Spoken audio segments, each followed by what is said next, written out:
देखिए, प्यार पे तो कोई पहरा नहीं होना चाहिए, लेकिन फिर भी हो सकता है। लेकिन ये हमारा देश का आंतरिक मुद्दा है कि एक महिला 5 पासपोर्ट लेकर हमारे भारत जैसे इतने बड़े विशाल देश में आ कैसे गई, और आ गई तो अभी तक उनके ऊपर कोई कार्रवाई क्यों नहीं की गई, और कार्रवाई की गई तो ये खुफिया कार्रवाई की गई है। तो लेकिन कहीं ना कहीं सोचने को होता है ना कि कोई भी ऐसा हमारा भारत देश में कैसे आ सकता है।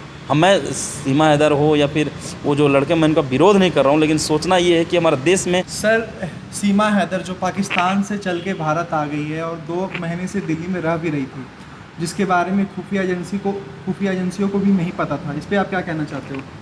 देखिए, प्यार पे तो कोई पहरा नहीं होना चाहिए, लेकिन फिर भी भारतीय जनता पार्टी का खुफिया एजेंसियों का क्या हाल है।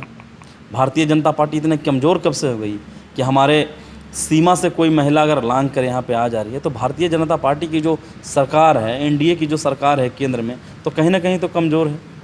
देखिए, प्यार पे कोई पहरा नहीं है, लेकिन जिस तरीके से हमारे भारत की जो रक्षा प्रणाली जो है कमज़ोर हो रही है, कहीं ना कहीं इसके बारे में चिंतनीय विषय है और शोचनीय है। और नरेंद्र मोदी और माननीय गृह मंत्री जी क्या कर रहे हैं? अगर कोई ऐसे ही हमारे देश में ऐसे कैसे कोई घुस सकता है नेपाल के रास्तों से?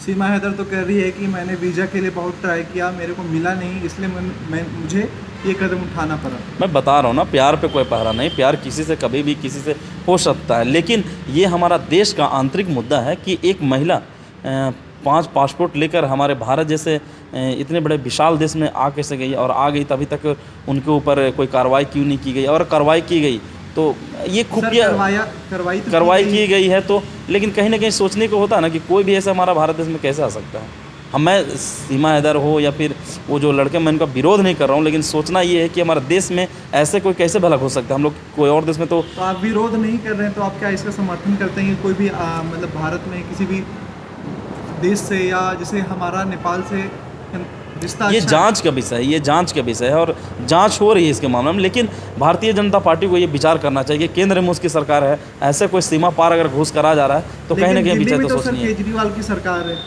दिल्ली एक राज्य है और आधा राज्य है, और केंद्र जो है ना वो पूरा भारत के लिए अधिकृत है। तो केंद्र सरकार को, माननीय गृह मंत्री को इसके बारे में सोचना चाहिए, अमित शाह जी को, इसमें तो भारतीय जनता पार्टी को। और भारतीय जनता पार्टी के गृह मंत्री और भारतवर्ष के गृह मंत्री माननीय अमित शाह जी हैं, तो अमित शाह जी को इस मामले को संज्ञान लेना चाहिए और उचित जांच करवा के इसमें दूध का दूध और पानी का पानी करना चाहिए। आपके हिसाब से क्या सीमा हैदर को भारत में रहने देना चाहिए या उसे पाकिस्तान भेज देना सवाल ये नहीं है, सवाल ये है कि मेरा संविधान क्या कहता है।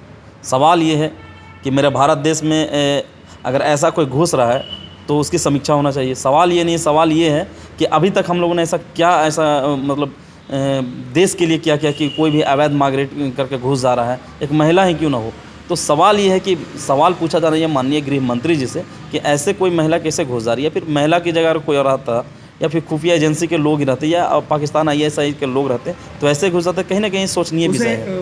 लोग कह रहे हैं या टीवी चैनल पर दिखाया जा रहा है कि वो पाकिस्तानी जासूस है, इसमें कितनी सच्चाई है? देखिए, हम और आप जैसा टीवी और समाचार पत्रों से ही सुन रहे हैं हम लोग, अब इसमें कितनी सच्चाई है, जांच हो रही है। हमें संविधान पे पूरा भरोसा है और भारत के जो कानून उस पर पूरा भरोसा है। जांच होने दीजिए, पता चल जाएगा, दूध का दूध और तो पानी। क्या पाकिस्तान से भारत आना इतना आसान है? वही जांच हो रही है, इस बारे में पत्रकार बंधु, जांच हो रही है, और जांच होने के बाद दूध का दूध पानी का पानी पता चल